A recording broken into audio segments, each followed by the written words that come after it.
Qisa ku socota gabar kasta iyo wiil kasta oo Muslim ah, walaasheedii iyo walaalkeegiiyow qisada sidatan ayay u dhacaysaa. Waxaa jiray nin kalluumaysta ahaa, maalintii hal kalluun gurigiisa laga quudan jiray, ilaa Allah subxaanahu wa tacaala yiraahdo.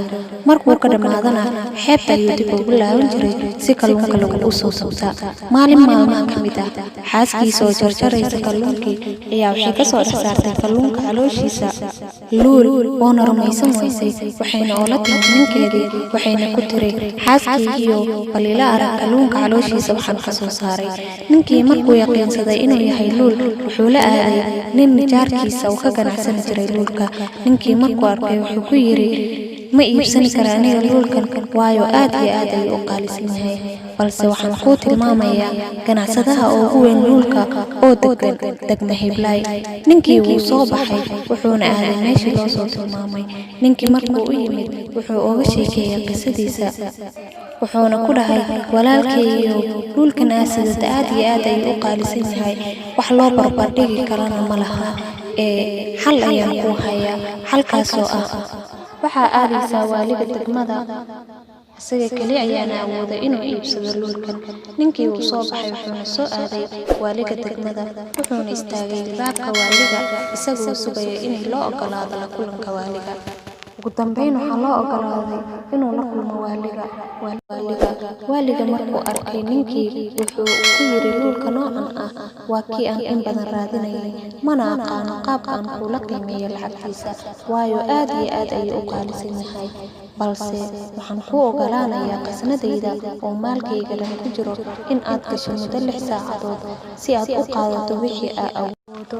Ninkii wuxuu yiri, maad 2 saacadood ka dhigtid, waayo kalluumaysta anigoo kale ah aad ayay ugu fara badan tahay 6 saacadood. Waaliga wuxuu ku yiri, maya, 6 saacadood ayaan ku siiyey, waxaa awooda soo qaado. Ninkii kalluumaysta ahaa wuxuu galay qasnada waaliga, wuxuuna arkay waxyaabo aad u cajiib geliya. Qol qurux badan oo ka kooban 3 qaybood, qayb jawaahir iyo dahab ka buuxaan, qayb kaloo firaashkii ugu wanaagsanaa oo bini'aadamku ku jiro, iyo qayb kaloo naftu waxay jeceshahay inay cunto ama ay cabto ku jiraan. Ninkii naftiisa wuxuu u sheekeeyay 6 saacadood aad ayay u fara badan tahay, balse marka hore wax xun oo nacab si aad awood ku aruursato wax kale aad u yeelato. Ninkii wuxuu gudagalay inuu cuno oo nacabo, waxayna ku qaadatay muddo 2 saacadood ah. Markuu soo dhamaystay ayuu wuxuu soo aaday dhankii jawaahirta iyo dahabka si uu u aruursado, balse waxay naftiisa ugu sheekaysay, in yar iska seexo, firaashkan quruxda badan laga yaabaa inaad dib dambe ugu soo marin jaaniskan. Saacadda ugu dambeysa ayaa aruursanaysaa dahabka. Wuu seexday ninkii, hurdo dheer ayuu galay. Muddo kadib wuxuu ku soo kacay isagoo la leeyahay, ka kac, waqtigaaga wuu dhammaaday, ka soo bax qasnada. Arrintii fajac ayay ku noqotay. Wuxuu yiri, waxba ma qaadan, ii suga wax yar in aan ka qaadanayo. Waxaa lagu yiri, fursad 6 saacadood ayaa lagu siiyey si aad u soo qaadato wax ku jiro qasnada, balse caqli waa lahaan weysay.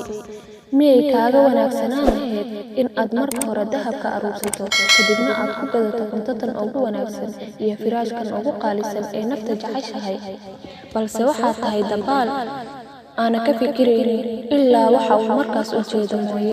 Iskaaga soo bax ayaa lagu yiri qasnada, waqtigaaga wuu dhawaaday. Qasnada ayaa laga soo saaray isagoo ku qaylinaya, maya, wax yar ii suga, waanay baryayaaye. Sida ayaa looga soo saaray qasnada asagoo gacmaha maran. Qisadii way dhammaatay, balse cimri qaadashadu weli may dhammaanin. Luulka aan soo sheegnay waa naftaada, waayo naftaada wax qiimo ku jiro. Qasnada aan soo sheegnay waa adduunyada, fiiri sida ay u weyn tahay iyo qaabkaan uga faa'iidaysanayno. Jawaahirta iyo dahabka waa acmaasha wanaagsan, firaashka waa qaflada, cuntada iyo cabitaanka waa shahwaadka. Haddaba walaalkayga iyo walaashayda muslimadda ahi, qisadan adiga ayay kula socotaa.